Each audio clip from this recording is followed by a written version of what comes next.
MobilityWorks was a growth company from the first day, and so we were successful. I don't want to say in spite of ourselves, because that would be incorrect, but there were so many things that we thought we could do better, so many things that we thought we could work on.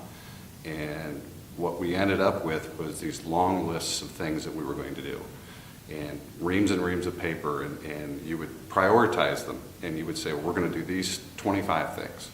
And what Rhythm allowed us to do, I think more than anything, is say no. And I tell people all the time that the biggest impact Rhythm has had for us is the ability to say no. We can't do all those things.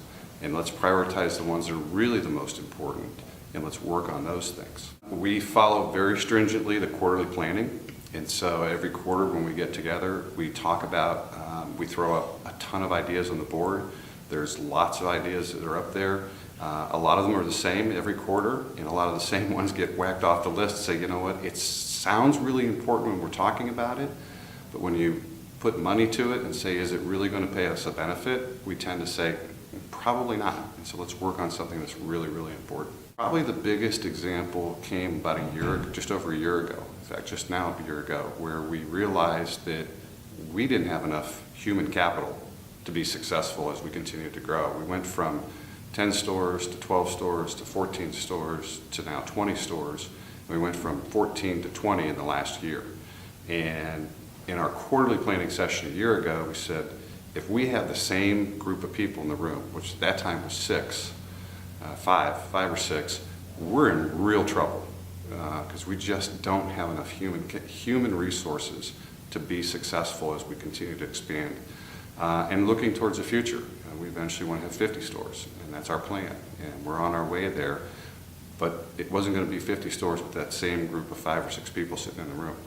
So it helped us to identify that that was probably our biggest shortfall, and allowed us to go out and hire basically 7 people.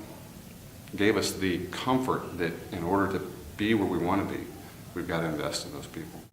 Our Rhythm coach, Tiffany, has helped me immensely more than anything. And I think that's the number one from the standpoint of somebody that listens to your problems and has an objective view in them, and has great insight into certain areas where maybe you're not thinking about it.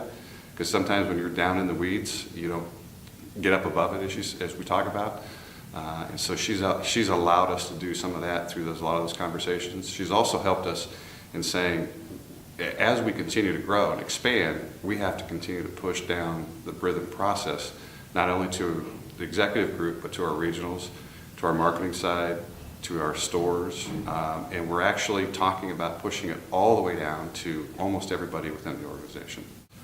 Well, the benefit of cascading for our organization, because we do have now regions and we have these stores, and there are 20 stores throughout the country, is the cascading allows us to look at what each individual store is doing, what each individual region is doing, and gives you guidance into common goals, common themes, working towards the same thing.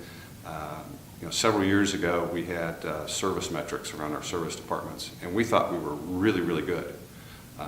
When we started using Rhythm to measure it, and we started measuring every store, we found out we had some stores that were fantastic.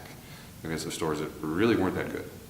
And so the cascading of Rhythm down through the organization allowed us to start saying, wait a minute, we can go fix these stores because they're not performing well, even though we thought they were. And now every store performs well on the service side.